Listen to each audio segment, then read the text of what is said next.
The Uber CEO, Dara Khosrowshahi, a good friend of ours, or at least a very, very good friend of mine.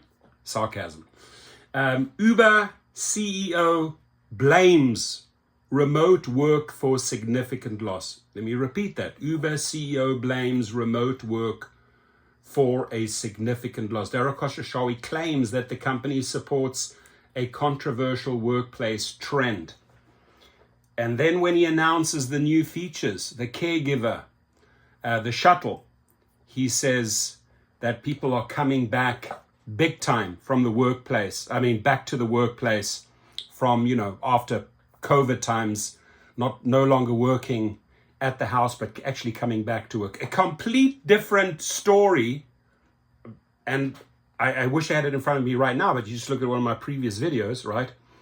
That hypocrisy, just that these double standards, saying one thing to a certain audience and then saying this excuse. Now, no CEO should shift the blame. It's pointing, oh, blame him, I blame that.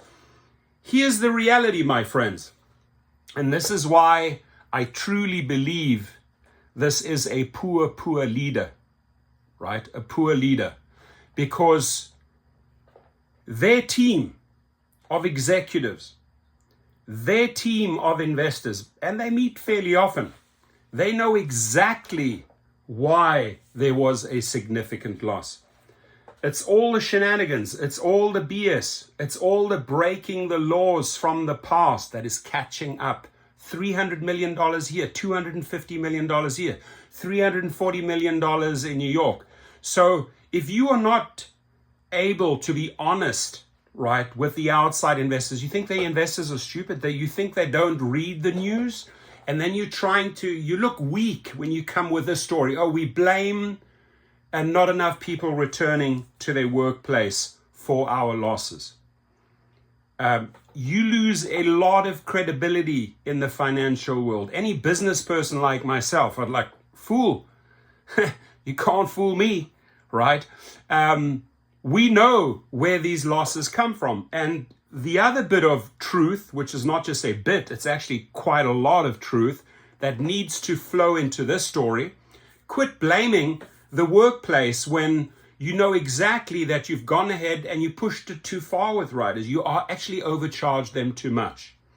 And Lyft jumped on that. Lyft just took a lot of the Uber riders away from Uber, right? And then you go multiple steps further and you completely annihilate driver pay.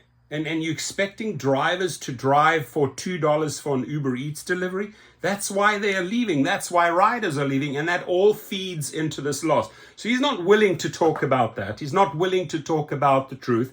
He has to lie to his base. He has to lie to the outside world. And he looks rather foolish because you have all of these other press releases and stories to back up the truth. So this shit here doesn't fly, Mr. Khosrowshahi, and this is why I call him a weak leader. He has to fabricate, he has to lie, he has to dig himself out of his problems and, point the fingers at other factors that are not even the core factors for this loss. Now, here we go. CEO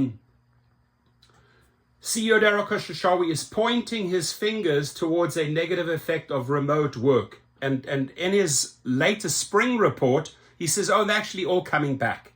So which story is right, Mr. Flip-Flopper? This story or that story, right?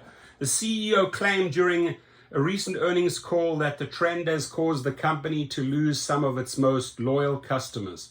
With the pandemic, I think a lot of people who are kind of commuting to work stopped commuting.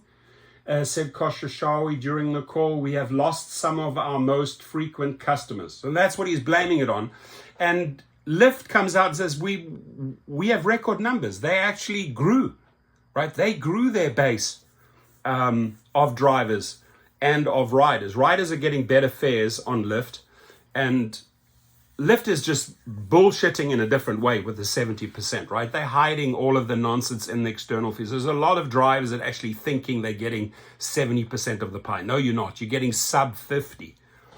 So though Khosrowshahi has claimed during the call that the company is starting to see recovery as more people are making their return to the office. Uber is seeing an average of 28 million trips per day, a 21% increase compared to the same time period last year, according to the company's first quarter earnings. The company also reported that its mobility gross bookings grew by 25% year over year, earning 18.7 billion, but declined by 3% over the last quarter.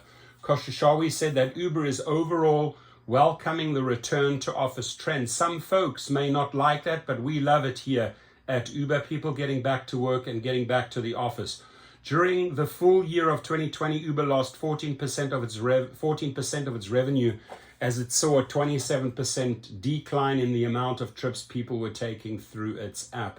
The push for employees to return to the office has been implemented by many companies who are eager to make a full recovery from COVID pandemic, and it has become a point of contention for some employees. According to a recent survey by staffing software company Ringover, about 68% of US employees that were polled claimed that the employer has recently pushed an RTO, return to office policy, that is mandatory. It also found that commuting to the office is a major challenge for workers, as some argue that longer commutes can hinder work-life balance. Commuting is also expensive, as the average worker in the United States spends about $8,466 annually on commuting to work, according to data from Cleaver Real Estate. Interesting. So all I can say here is Dara Khosrowshahi. I've lost respect for the guy ages ago, just because of the way he treats people, just because of the way he bait and switches and all the bullshit that he's involved in, right? I have no time for the man. But when I see this here, it just again shows me what a weak leader he actually is.